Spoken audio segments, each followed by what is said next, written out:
Hey everyone, yesterday we got invited to Apple's super secret event in New York City to check out their latest true wireless headphones. Here is a first look at the Beats Powerbeats Pro. The first thing you'll notice about the Powerbeats Pro is that they're significantly larger than the AirPods that just came out a couple weeks ago.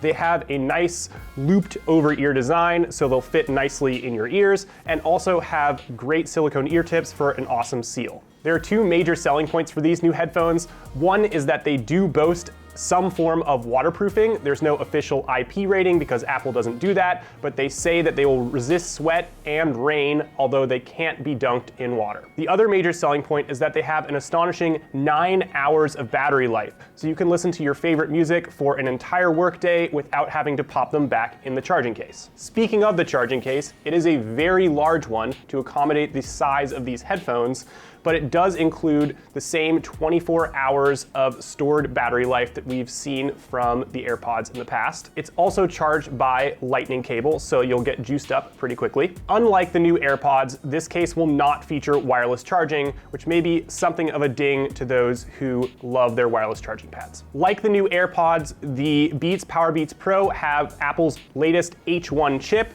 which means that you can ask for Siri directly or press a button to ask for Siri.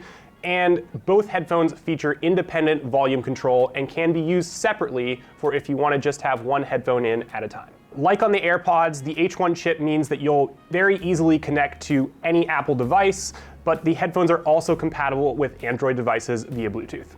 The Beats Powerbeats Pro will be available at some point in May. Be sure to like and subscribe to our page because we'll have a full review video coming soon.